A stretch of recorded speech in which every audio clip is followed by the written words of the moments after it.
3 U.S. service members were killed and dozens may be wounded after an unmanned aerial drone attack on U.S. forces stationed in northeastern Jordan near the Syrian border, President Joe Biden and U.S. officials said on Sunday. Biden blamed Iran-backed groups for the attack, the first deadly strike against U.S. forces since the Israel-Hamas war erupted in October and sent shockwaves throughout the Middle East. United Nations officials on Sunday urged countries to reconsider a pause in funding for the UN Agency for Palestinians, UNRWA. At least 9 countries, including top donors the U.S. and Germany, have paused funding after allegations by Israel that a dozen of its 13,000 staff in Gaza were involved in the October 7th rampage by U.S.-designated terrorist group Hamas.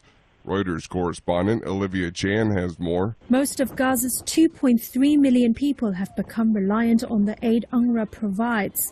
Many, like Raid Shaheen, have been displaced from their home. UNRWA is our lifeline. Who will give us food and drink after the war?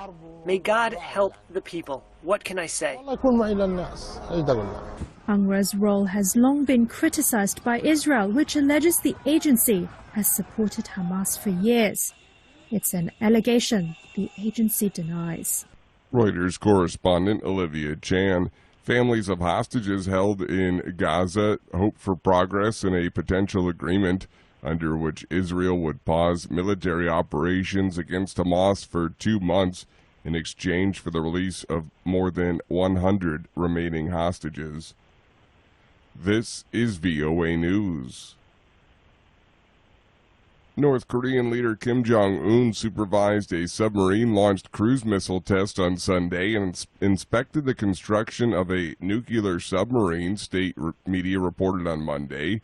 The missile was the same that North Korea said it was developing and tested last week, KCNA news agency said. South Korea's military said the North fired multiple cruise missiles into the sea from its east coast on Sunday morning without providing details. 2 masked gunmen shot 1 person dead during Sunday morning service at a church in Istanbul, according to Turkey's interior minister. Reuters correspondent Fiona Jones reports. 1 person was shot dead, according to Interior Minister Ali Yerlikaya. He added that authorities were working to capture the assailants.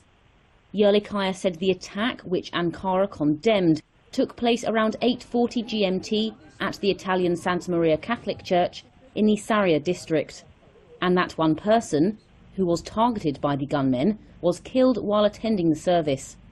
Speaking to reporters outside the church, Istanbul's governor said the victim was a Turkish national and that no one else was hurt. He said the attackers only fired at 1 person. Reuters correspondent Fiona Jones. Voters in Finland headed to the polls Sunday to pick a new president to lead the country in its new role within NATO. VOA's Rick Pantaleo has this report. As polls closed, data from the nation's Justice Ministry showed center-right candidate Alexander Stubb of Finland's National Coalition Party leading in the first round with 28.3% of the vote. This is Finnish voter Lori Lahti. I think it's very important to notice the change in the environment of Finland, because coming from the reason that Russia has made this awful attack against Ukraine, and it's a really big threat for all the Europe. Finland broke with decades of non-alignment to join the Western Defense Alliance, NATO, in the wake of Russia's invasion of Ukraine. The Scandinavian country attracted threats of countermeasures from its much larger neighbor. Rick Pantaleo, VOA News. Iran said it had successfully launched 3 satellites into space on Sunday, the latest for a program that the West says improves Tehran's ballistic missiles. The United States has previously said Iran's satellite launches defy a UN Security Council resolution. The state-run IRNA news agency reported the launch also saw the successful use of an Iranian rocket which has had multiple failures in the past. The U.S. called on Tehran to not undertake activity involving ballistic missiles capable of delivering nuclear weapons.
Thank you for watching. Can you do me a favor? Please leave a comment in the comments section below. That would really help. Thank you, and see you again soon.